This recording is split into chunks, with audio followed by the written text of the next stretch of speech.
तरीके से खड़ा कराया जाता है, ठीक है, हाथ कमर पे और ऐसे। उसके बाद इसमें हार्ट का साइज आपको काफी ज्यादा बड़ा देखने को मिल रहा है। तो ये क्या हो रखा है आपके पेशेंट का, कार्डियोमेगाली हो रखा है। ये छोटी छोटी सी आपके ये पैचेस देखने को मिल रहे हैं ना, वो गांठें हैं। हेलो एवरीवन, मैं दीपांशन पैरामेडिकल विज्ञान में स्टूडेंट्स आप सभी का स्वागत करता हूं। आज हम समझने वाले हैं चेस्ट एक्सरे के बारे में। चेस्ट एक्सरे बेसिकली आप देख के कैसे पहचानोगे पेशेंट को कौन कौन सी बीमारी है। चेस्ट एक्सरे हम कैसे देखते हैं, सबसे पहले तो आपको ये समझाऊंगा कि किस तरीके से देखना होता है।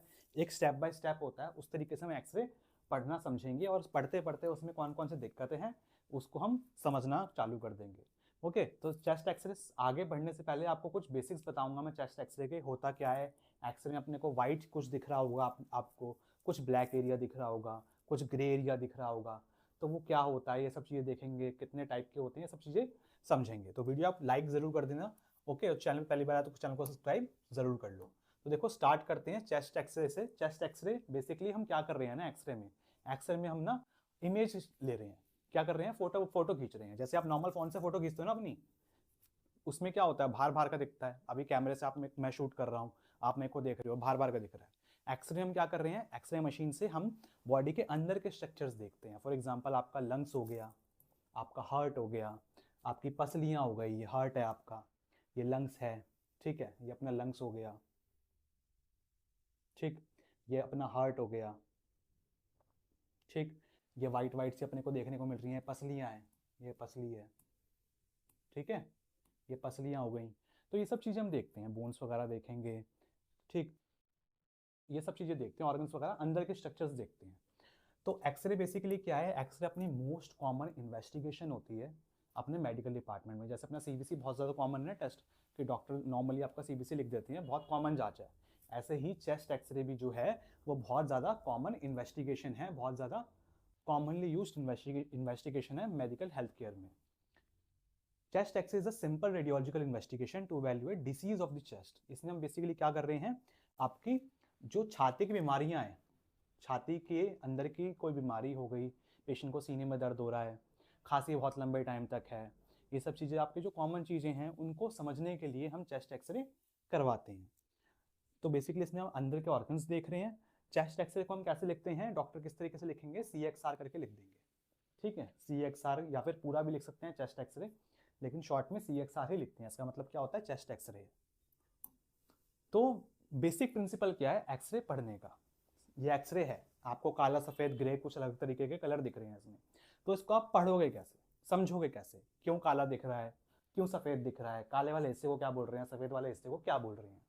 तो chest X-ray shows white and black areas. तो इसमें बेसिकली दो तरीके के आपको ज्यादातर एरिया देखने को मिलते हैं, ब्लैक और व्हाइट, काला और सफेद। ये किस पे डिपेंड करेगा, आपकी टिश्यू की डेंसिटी के ऊपर। बस आपकी डेंसिटी जो है उसके बेसिस पे ही आपका कोई भी चीज आपको ब्लैक या व्हाइट दिखती है। हायर डेंसिटी, जिसकी डेंसिटी ज्यादा होगी वो ज्यादा एक्सरे एब्जॉर्ब करेगा, ठीक, और अपने को व्हाइट दिखेगा। जिसकी डेंसिटी ज्यादा वो एक्सरे को ज्यादा एब्जॉर्ब करेगा। वो जैसे कि आपकी हड्डी है, हड्डी अपने को व्हाइट दिखती है, एक्सरे जब बीम जाएगी इसमें तो बीम इसको पेनिट्रेट कम कर पाएगी। ओके, तो ज्यादा एक्सरे को एब्जॉर्ब कर ले रहा है ये, जिसकी डेंसिटी ज्यादा वो ज्यादा एक्सरे को एब्जॉर्ब करेगा, व्हाइट दिखेगा। जहां पे आपको व्हाइट दिखता है, जैसे सपोज करो आपकी पसली आपको व्हाइट दिख रही है, उसको हम क्या बोलते हैं, उसको हम बोलते हैं एरिया ऑफ ओपेसिटी। क्या बोलते हैं, ओपेसिटी का क्षेत्र। लोअर डेंसिटी, जिसकी डेंसिटी लोअर होती है वो क्या करेंगे, एक्सरे जो है वो भी कम एब्जॉर्ब करेंगे। हाई डेंसिटी वाला ज्यादा एक्सरे एब्जॉर्ब करेगा, कम डेंसिटी वाला एक्सरे की बीम आपकी कम एब्जॉर्ब करेगा और उसमें से पेनिट्रेट होकर बाहर निकल जाएगी, जिसकी वजह से अपने को काला कैसा दिखेगा, वो दिखेगा अपने को काला, ठीक है, वो अपने को दिखेगा काला। जैसे कि आपके लंग्स हो गए, इसकी डेंसिटी कम होती है तो एक्सरे बीम इसमें से पेनिट्रेट करके बाहर निकल जाती है। ये कम क्या कर रहे हैं, एक्सरे जो है उसको कम एब्जॉर्ब कर रहे हैं, इसकी वजह से आपको कैसा दिखता है, काला दिखता है। इसी को हम क्या बोलते हैं, एरिया ऑफ ल्यूसेंसी बोलते हैं। जहां जहां पे आपको काला दिखेगा उसको हम क्या बोलते हैं, ल्यूसेंसी का क्षेत्र कहते हैं। ओके, एरिया ऑफ ल्यूसेंसी कहते हैं। तो देखो आपको कुछ चीजें दिखा देता हूं मैं। जैसे कि आपका मेटल है, सपोज करो किसी बच्चे ने सिक्का निकल लिया, ये एक बच्चे का एक्सरे है, इसने सिक्का निकल रखा है, कॉइन है ये, तो मेटल की डेंसिटी बहुत ज्यादा हाई होती है, तो इसकी वजह से कैसा दिखता है, अपने को ब्राइट व्हाइट दिखता है, बहुत ज्यादा चमकता हुआ व्हाइट देखने को मिलता है। बोन की डेंसिटी हाई होती है तभी आपको ये हड्डियां आपको व्हाइट दिखती हैं। सॉफ्ट टिश्यूज हो गया, फ्लूइड हो गया, उसकी डेंसिटी मॉडरेट होती है, तभी आपको ये ग्रे दिखता है। सपोज करो आपका हार्ट हो गया, इसमें फ्लूइड भरा हुआ है ना, ब्लड भरा हुआ है, तो कैसा दिखता है अपने को, ये ग्रे दिखता है। लंग्स, जो हमारे लंग्स होते हैं, इसमें क्या भरी होती है, एयर भरी होती है, हवा भरी होती है। तो हवा की डेंसिटी क्या होगी, लंग्स की डेंसिटी क्या होगी, कम होती है। इसकी वजह से कैसे दिखते हैं अपने को, काले दिखते हैं। तो बोन अपने को व्हाइट क्यों दिख रहे हैं, क्योंकि एक्सरे बीम जो है वो उसमें से पास नहीं हो पा रही, इजिली पास नहीं हो पा रही बोन में से, हड्डी वगैरह में से एक्सरे बीम जो है वो पास नहीं हो पा रही, तभी अपने को ये वाइट दिख रहा है। इसकी डेंसिटी ज्यादा है, बीम को ये एब्जॉर्ब कर ले रहा है, तो अपने को ये वाइट देखने को मिल रहा है। जबकि जो लंग्स है वो काले देखने को क्यों मिल रहे हैं, क्योंकि उसमें क्या भरा हुआ है, हवा भरी हुई है, जिसकी वजह से उसकी डेंसिटी भी कम है। कम डेंसिटी है तो वो जो एक्सरे बीम होगी वो उसको भेद के बाहर निकल जाएगी। ओके, तो एक्सरे देखो आप, इस तरीके से आपका एक्सरे होता है। ये पीछे आपकी मशीन है, इधर से एक्सरे बीम निकलती है और इधर से आपकी इधर फिल्म लगी होती है बेसिकली, या फिर डायरेक्ट भी होता है डीआर में, तो उधर से आपकी इमेज बन जाती है, अंदर की जो भी इमेज होगी वो दिख जाएगी आपको। तो जब भी हम एक्सरे देख रहे हैं, सपोज करिए एक्सरे देख रहे हैं, तो एक्सरे देखते समय हम सबसे पहले क्या क्या चीज़ें चेक करेंगे, पेशेंट की डिटेल्स सबसे पहले हम चेक करते हैं। पेशेंट की डिटेल्स जैसे कि पेशेंट का नाम क्या है, जिस पेशेंट का आप एक्सरे देख रहे हो उसी पेशेंट का एक्सरे है ना। पेशेंट की एज कंफर्म कर लेंगे, सेक्स कंफर्म कर लेंगे, मेल फीमेल। इसके अलावा एक्सरे पे लिखा होता है कि किस रेफर्ड बाय डॉक्टर या फिर किस हॉस्पिटल से, किस क्लिनिक से ये लिखा हुआ है, किसने प्रिस्क्राइब कराई है। ओके, UH ID नंबर लिखा होगा, पेशेंट ID नंबर लिखा होगा, ये सब चीज़ें कंफर्म करनी होती हैं। इसके अलावा हम पेशेंट का रीज़न भी जानते हैं कि पेशेंट ने आकर जो एक्सरे करवाया है वो क्यों करवाया है, पेशेंट को दिक्कत क्या आ रही है, कि पेशेंट को लंबे टाइम तक खांसी है, सीने में दर्द हो रहा है, स्मोकिंग बहुत ज़्यादा करता है, क्या दिक्कत है कि वो एक्सरे क्यों करवा रहा है। तो इसके अलावा डेट एंड टाइम भी चेक करते हैं, कंफर्म करते हैं। कहीं ये नहीं कि पेशेंट 2 साल पुराना एक्सरे उठा के लिया है, जब पुराना एक्सरे या 6-7 महीने पुराना एक्सरे है तो उसको नहीं देखा जाता है, करंट का एक्सरे देखा जाता है। ओके, तो ज़्यादा पुराना एक्सरे नहीं होना चाहिए, तो डेट एंड टाइम भी कंफर्म करा जाता है। ओके, तो why chest X-ray is done, तो चेस्ट एक्सरे हम करवाएंगे चेस्ट पेन में, छाती में अगर दर्द होगा किसी पेशेंट को, तो कफ हो रहा है, खांसी हो रही है फीवर के साथ, या फिर बहुत लंबे टाइम तक पुरानी खांसी है, बहुत ज़्यादा 2-3 महीने से पुरानी खांसी है, तो पेशेंट को हम एक्सरे के लिए प्रिस्क्राइब करते हैं। It is advised in breathlessness, यानी कि पेशेंट को सांस लेने में तकलीफ हो रही है, तब एक्सरे एडवाइस करा जाता है। इसके अलावा खांसी में खून आ रहा है, जो पेशेंट बलगम जब खांस रहा है, बलगम जब निकल रहा है उसमें, बलगम में क्या है, खून आ रहा है, तब करवाएंगे। इसके अलावा अगर पेशेंट को ट्यूब डाल रखी है कोई, सपोज करो आपकी ईटी ट्यूब डाल रखी है, एंडोट्रैकियल ट्यूब डाल रखी है, सांस लेने में दिक्कत हो रही है तो ईटी ट्यूब डाल देते हैं, उसको देखने के लिए, उसकी पोजीशन देखने के लिए। पेस मेकर अगर पेशेंट का लगा हुआ है उसको देखने के लिए। कोई फॉरेन बॉडी तो नहीं निकल ली, सपोज जैसे अभी आप दिखाया था ना आपको, बच्चे ने एक सिक्का निकल दिया था, तो फॉरेन बॉडी हो गई, वो कुछ और निकल लिया, स्प्रिंग वगैरह, तो उसको देखने के लिए हम नॉर्मली चेस्ट एक्सरे करवाते हैं। अब चेस्ट एक्सरे में ना देखो आपके व्यूज होते हैं, अलग अलग व्यूज होते हैं। व्यूज जैसे कि आप ये देख सकते हो, अलग अलग पोजिशन होती हैं, डॉक्टर अलग तरीके से चेस्ट एक्सरे लिखते हैं। सपोज करो से आपका लिख देंगे CXR PA, CXR AP, CXR lateral, ठीक। तो PA, AP और लेटरल, इनका फर्क क्या है? तो सबसे पहले हम PA देखते हैं। PA में देखो पेशेंट को इस तरीके से खड़ा कराया जाता है, ठीक है, हाथ कमर पे और ऐसे। तो बेसिकली क्या होगा, इसमें आपके लंग्स जो होंगे आपको अच्छे से दिखते हैं। सबसे ज़्यादा कॉमन आपका यही व्यू होता है जो एडवाइस करा जाता है, मोस्ट लाइकली व्यू यही होता है, chest X-ray PA view. Normal आपका CXR लिखा है, यानी कि आपका PA व्यू ही करा जाता है नॉर्मली। इसमें क्या हो रहा है, एक्सरे की जो बीम है वो ट्रेवल करती है पीछे से आगे की तरफ, तो एक्सरे की जो बीम होंगी वो पीछे से आएंगी, पीछे से पड़ेंगी और आगे से बाहर निकलेंगी, ठीक। This is standard and most preferred view, सबसे ज़्यादा स्टैंडर्ड है, मोस्ट प्रेफर्ड व्यू होता है ये। इसमें जो हार्ट का साइज है, जो हार्ट साइज है वो अपने को बिल्कुल सही दिखता है, हार्ट का साइज में बिल्कुल एक्यूरेट दिखता है। नेक्स्ट हम आते हैं AP व्यू पे। PA को हम क्या बोलते हैं, बेसिकली PA को हम बोलते हैं पोस्टीरियो एंटीरियर। पोस्टीरियो मतलब पीछे का, एंटीरियो मतलब आगे का, पीछे से बीम आगे की तरफ निकल रही है। अब हम देखेंगे AP व्यू। AP व्यू कब लिखेंगे, जब पेशेंट क्या है, सपोज करो अनकॉन्शियस है, पेशेंट वेंटिलेटर पे है, ICU में है, पेशेंट हिल डुल नहीं पा रहा, तब पेशेंट को एक्सरे का अगर करना है पेशेंट का, तो हम AP व्यू कर लेते हैं। ओके, तो AP व्यू में एक खराब बात क्या है कि इसमें जो कार्डियोमेगाली होती है वो फॉल्स देखने को मिलती है। सपोज करो आपका जो इसमें क्या होता है ना कि आपका जो हार्ट है वो अपने को थोड़ा सा ज़्यादा बड़ा हुआ देखने को मिलेगा। इसमें जो हार्ट है देखो एपीए भी हुआ है ये, इसमें हार्ट का साइज देखो नॉर्मल है, ठीक है, ये अपने हार्ट का साइज अपने को नॉर्मली देखने को मिल रहा है, लेकिन इसमें जो हार्ट का साइज है वो बढ़ा हुआ है, हार्ट का साइज थोड़ा सा बढ़ा हुआ देखने को मिलता है। ये फॉल्स कार्डियोमेगाली होती है एपी व्यू में, ये इसकी दिक्कत है। ओके, तो इसमें एक्सरे बीम जो होगी वो कहाँ पे ट्रैवल करेगी, आगे से पीछे की तरफ ट्रैवल करेगी, आगे से पड़ेगी और पीछे से बाहर निकलेगी, तभी इसको बोलते हैं एंटीरियर पोस्टीरियर व्यू। एंटीरियर मतलब आगे, पोस्टीरियर मतलब पीछे। इसके अलावा तीसरा व्यू एक और होता है लेटरल व्यू। तो लेटरल व्यू में क्या होता है, साइड से आपका बीम निकलती है, इसमें जो बीम होगी वो साइड से पेशेंट की बॉडी में डालते हैं, लेफ्ट साइड, इस साइड से, सपोज करो इस साइड पे आपकी बीम, इस साइड से आपकी बीम आ रही है और इस साइड से निकलेगी, तो साइड से निकलती है, तो साइड से इसमें आपका इस तरीके से देखने को मिलता है। ओके, तो ये आपका क्यों देखेंगे हम, ये आपका करवाते हैं गहराई देखने के लिए कि आपको जो घाव है, लेजन्स हो गए रखे हैं, लीजन्स हो रखे हैं, वो आपका कितने ज़्यादा गहरे हैं, किस जगह पे हैं, कि सही स्थान देखने के लिए आपका ये करवाया जाता है। ओके, डेप्थ देखने के लिए, लोकलाइजेशन देखने के लिए। अब देखो steps to read chest X-ray. अब चेस्ट एक्सरे पढ़ने के कौन कौन से स्टेप्स होते हैं, स्टेप बाय स्टेप देखने वाले हैं। सबसे पहले देख लो, आप ये समझ लो कि इस तरीके से चलती है आप, ये आपका स्टैंडर्ड तरीका है, RIP ABCD E, RIP ABCD E, तो ये इस तरीके से हम पढ़ते हैं। अब इसका मतलब क्या होता है, रिप, रिप का मतलब क्या होगा, रोटेशन, R से रोटेशन, I से इंस्पायरेशन, P से प्रोजेक्शन या फिर पेनिट्रेशन। ये तीन चीजें सबसे पहले फॉलो करेंगे, उसके बाद हम आएंगे ABCD E पे। ABCD में देखेंगे हम, A मतलब क्या होता है, एयरवे देखेंगे, ब्रीथिंग देखेंगे, C फॉर कार्डियक देखेंगे यानी कि हार्ट देखेंगे, D से डायफ्राम देखेंगे और E से बाकी जो कुछ चीजें बची गई हैं वो सब चीजें देखेंगे। ओके, तो इस तरीके से हम समझते हैं। सबसे पहले आप देखो रोटेशन। रोटेशन क्या होता है, rotation occur if patient is not standing straight during X-ray. Patient X-ray के दौरान अगर थोड़ा टेढ़ा मेढ़ा हो रखा है, ठीक है, थोड़ा हिल डुल रखा है, तो क्या होगा, एक्सरे आपका सीधा नहीं आएगा।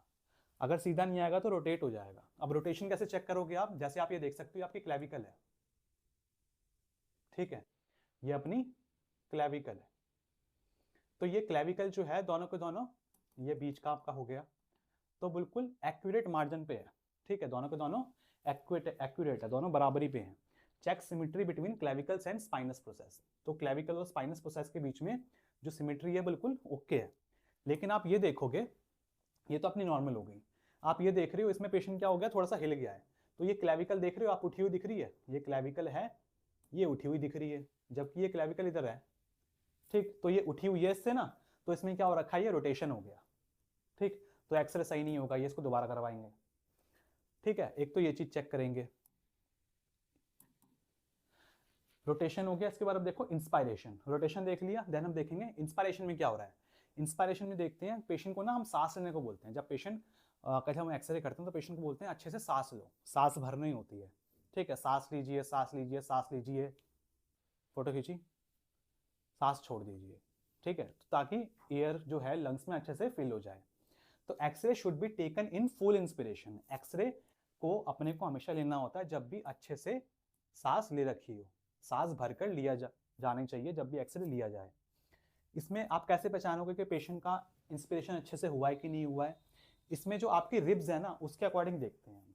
रिब्स जो हैं अपने को अच्छे से दिखती हैं, 5 से 6 एंटीरियर रिब्स और 8 से 10 पोस्टीरियर रिब्स। एंटीरियर मतलब आगे की रिब्स, और पीछे की रिब्स आपको कितनी दिखनी चाहिए, 8 से 10 अपने को पीछे की रिब्स दिखनी चाहिए। फॉर एग्जाम्पल ये अपनी पीछे की रिब्स है, पीछे से ले रखा है ना, ये पीए व्यू है, ये कैसा व्यू है, पीए व्यू है। ओके, तो पीए व्यू जो है इसमें आप देखोगे ये आपकी पहली हो गई, ठीक है, ये आपकी दूसरी रिब्स हो गई, ये तीसरी रिब्स हो गई, ये चौथी रिब्स हो गई, ठीक, ये पांचवी, ये छठी, ये सातवीं, ये आठवीं, ये नौवीं, तो इसमें अपने को 9 रिब्स इजीली दिख रही हैं, ठीक है, ये पीछे की रिब्स है, ये 9 रिब्स अपने को इजीली दिख रही हैं, तो यानी कि पोस्टीरियर रिब्स प्रॉपर हैं। और एंटीरियर रिब्स अपने को कैसे देखनी है, एंटीरियर रिब्स जैसे कि आप ये देखो, एंटीरियर रिब्स ये अपनी आगे की रिब्स होंगी, जैसे कि आप ये देख सकते हो, ये एंटीरियर रिब्स है, ठीक है, ये एंटीरियर रिब्स है। तो कितनी दिख रही है, 1 2 3 4, ये 5वीं। तो ईजिली अपने को 5, ये छठी भी थोड़ी सी इस साइड पे आ रही है, तो 5 रिब्स अपने को ईजिली दिख रही हैं। तो एंटीरियर अपने को 5 दिख रही हैं, पोस्टीरियर अपने को 9 दिख रही हैं, यानी कि एक्सरे बिल्कुल ठीक है, इंस्पिरेशन ओके है। लेकिन दिक्कत कहाँ पे आएगी, जैसे आप ये देखो, इसमें आपको पोस्टीरियर रिब्स कितनी दिख रही हैं, 6 दिख रही हैं सिर्फ। ये 1 हो गई, ये दूसरी, ये तीसरी, ये चौथी, ये 5वीं, ये छठी, 6 दिख रही हैं। जब अपने को कितनी दिखनी चाहिए, 8 से 10 दिखनी चाहिए, लेकिन अपने को 6 दिख रही हैं। इसमें लंग्स भी देखो आप, छोटे देखने को मिल रही हैं, क्योंकि इसमें एयर अच्छे से फिल नहीं हो रखी। तो इंस्पिरेशन अपने को ठीक नहीं है, तो एक्सरे अपना रिपीट होगा। ओके, दोबारा एक्सरे करवाया जाएगा। लास्ट है रिप के अंदर प्रोजेक्शन या फिर पेनिट्रेशन। इसमें क्या है, image should not be over exposed और अंडर एक्सपोज्ड।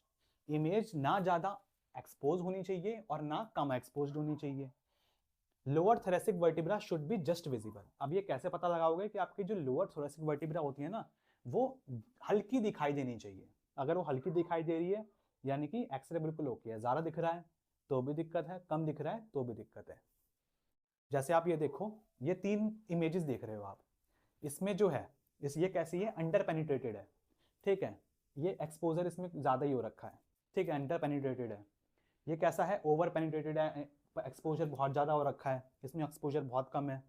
ठीक, और ये कैसा है, करेक्टली पेनिट्रेटेड, तो इसमें पेनिट्रेशन जो है वो अच्छे से हो रखा है। ठीक, इसमें आपकी जो वर्टिब्रा है, लोअर थोरेसिक वर्टिब्रा, ये वाली जो वर्टिब्रा है ना, अपने को हल्की हल्की दिख रही है। इसमें काफ़ी ज़्यादा डार्क दिख रही हैं और इसमें दिख ही नहीं रही हैं। तो जिसमें हल्की जस्ट दिख रही है ना, वो अपना ओके रहता है। ओके, तो ये अपना हो गया रिप पूरा कंप्लीट। देन हम आएंगे ABCDE पे। ABCDE ये मतलब क्या है, ए मतलब है एयरवे, बी से ब्रीथिंग, सी से कार्डियक, डी से डायफ्राम और ई से बाकी बचा कुचा जो भी है हमारे बोन्स वगैरह, वो सब मीडियास्टिनम, ये सब चीजें देखते हैं। तो देखो सबसे पहले आप एयरवे। एयरवे में हम क्या देख रहे हैं, हम देखते हैं ट्रैकिया को।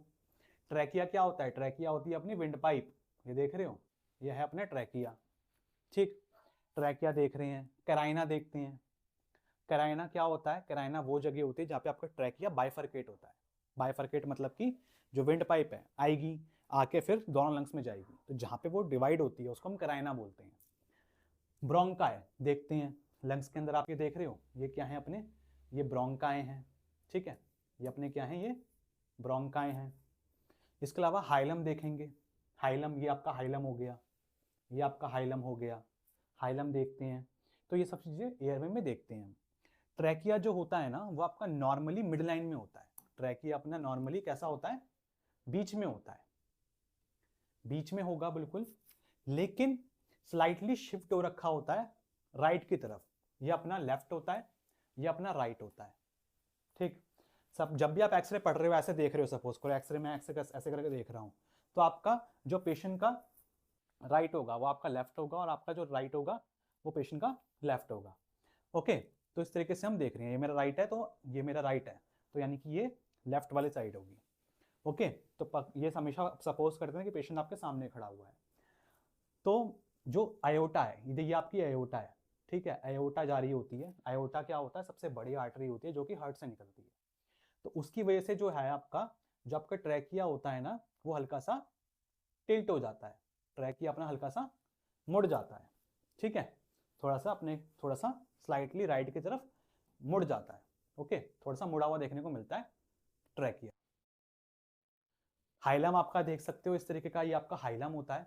हाइलम वो जगह होती है जहाँ पे आपका जो ब्रोंकाई है वो एंटर कर रही होती है।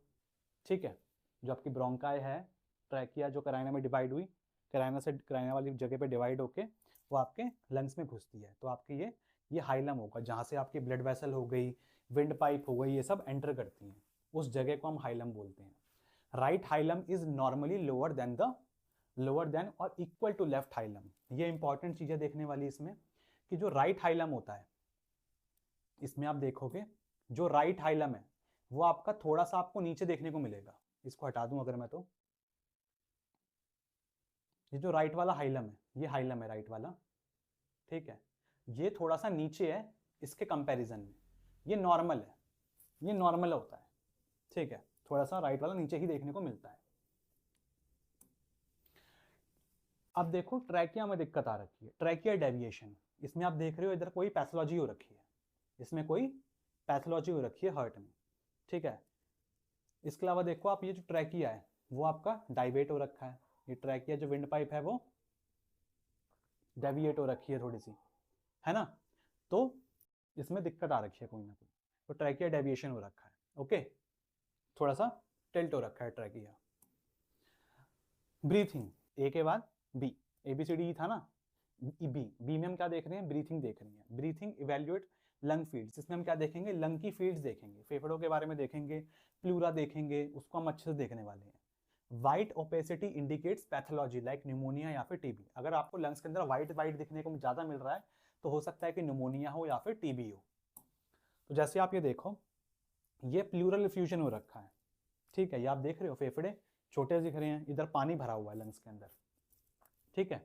जो प्लूरा होता है, प्लूरा क्या होता है, लंग्स को कवर करके रखता है, प्लूरा के अंदर फ्लूइड भरा होता है, प्लूरल फ्लूइड बोलते हैं जिसको।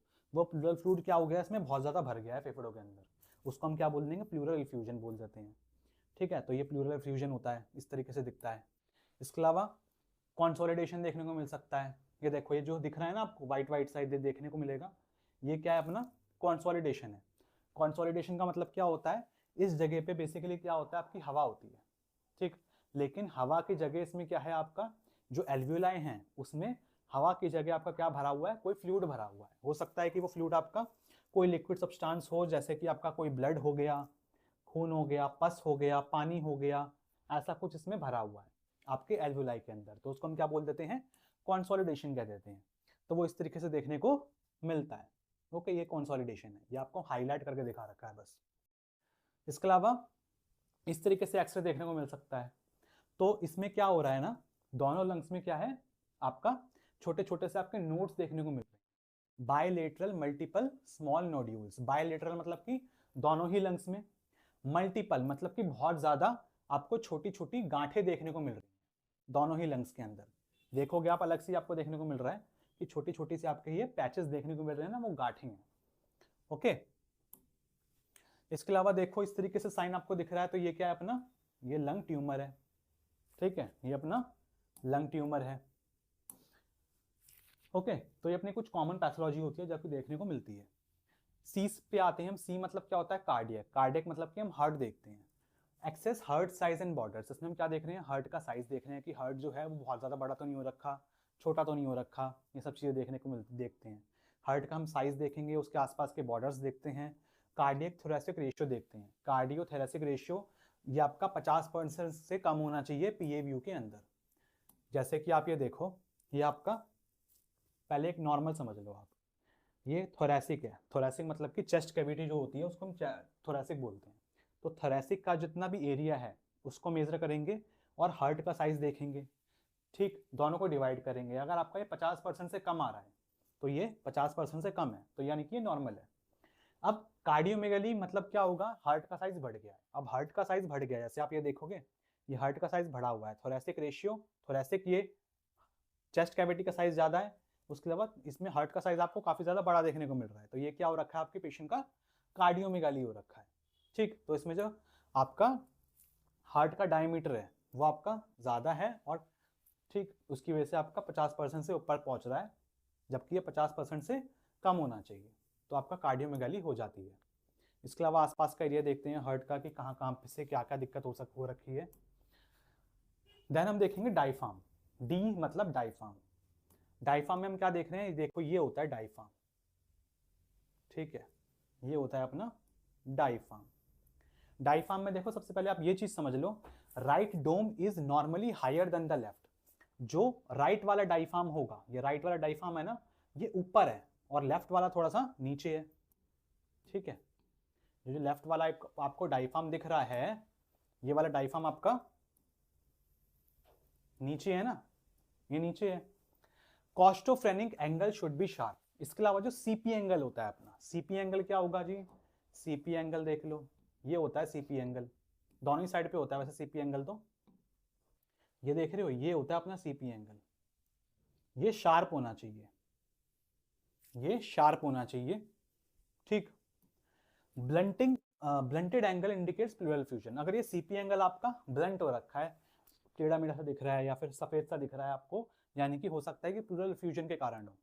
तो जैसे आप ये देखो कि ये देखो, जैसे कि इसमें आप देखोगे कि आपका ये सीपी एंगल है ये आपका अजीब सा हो रखा है। तो वो क्यों हो रखा है? क्रोस्टोफ्रेनिक ब्लंटिंग क्यों हो रखी है? क्योंकि आपका ये इस जगह पे क्या हो रखा है? प्लूरल फ्यूजन हो रखा है, पानी भरा हुआ है लंग्स के अंदर।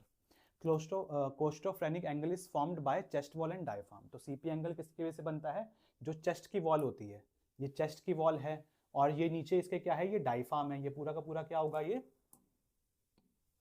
पूरा अपना क्या है? ये डायफ्राम है, जो हरे कलर से दिखाया है, ये अपना डायफ्राम है। तो डायफ्राम और चेस्ट वॉल की वजह से क्या है? ये अपने को अपना सीपी एंगल बनता है। नॉर्मल एंगल कैसा होता है? शार्प होता है। ब्लेंडिंग किसकी वजह से होगी? प्लूरल फ्यूजन की वजह से ब्लेंडिंग हो जाती है। ओके, ये ब्लेंड हो रखा है। इसके अलावा आप देखो हाइपर एक्सपेंशन।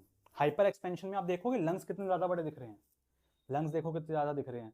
तो नीचे से आप ये देखोगे इसमें ब्लेंडिंग हो रखी है, आप देखोगे ना, ये क्या है? ब्लेंट हो रखा है, इधर से ब्लेंट हो रखा है। तो ब्लेंट क्यों हो रखा है ये? क्योंकि आपका हेमी डायफ्राम आर फ्लैटेंड, क्योंकि जो आपके डायफ्राम है वो चपटे हुए रखे हैं। कोई पेशेंट जो है, सपोज करो बहुत ज़्यादा स्मोक कर रहा है, तो उस पेशेंट में भी देखने को मिल सकता है ये, ठीक, हाइपर एक्सपेंशन भी देखने को मिल सकता है ये। ओके, तो लंग्स इसमें आपको काफ़ी ज़्यादा बड़े बड़े देखने को मिलेंगे। ब्लेंट हो रखा है इधर, इसके अलावा वो आपका सीपी एंगल इसमें ब्लेंटिंग लिखा होता है। एवरीथिंग एल्स, इसके अलावा हम देखते हैं बाकी सब चीज़ें, जैसे कि हम क्या देखेंगे? बोन्स देखेंगे, कोई सी हड्डी में फ्रैक्चर वगैरह तो नहीं है। सॉफ्ट टिश्यूज देखेंगे, ठीक। मीडियास्टिनम देखेंगे, अभी मीडियास्टिनम बताता हूँ क्या होता है। कोई डिवाइस वगैरह होगा, इम्प्लांट हो रखा होगा, तो उसको चेक करेंगे। लुक फॉर फ्रैक्चर, फ्रैक्चर के बारे में समझेंगे। स्वेलिंग तो नहीं हो रखी, वो देखेंगे कहीं पे, ठीक है, या फिर कहीं पे शेडो वगैरह अब नॉर्मल बन रही होगी तो देखेंगे। तो आपको मीडियास्टिनम समझा देता हूँ।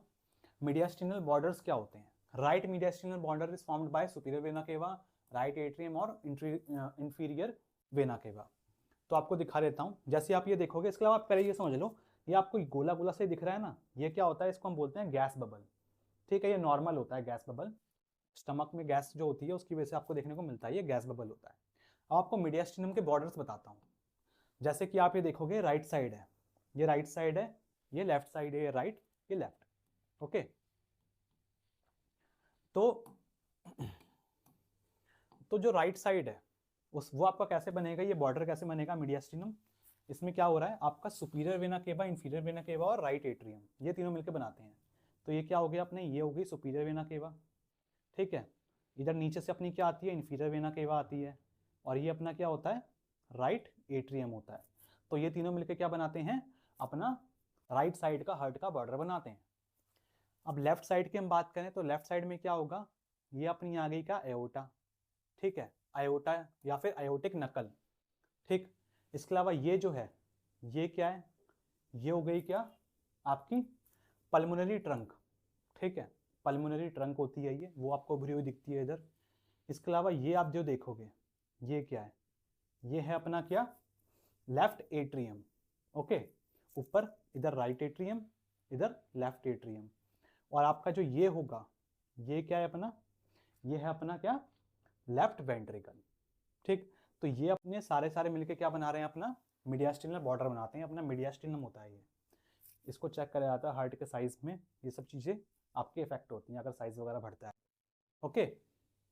ये आयोटिक नकल, ये पल्मोनरी, ठीक है, पल्मोनरी ट्रंक, ये आपकी लेफ्ट एट्रियम, और ये अपनी लेफ्ट वेंट्रिकल।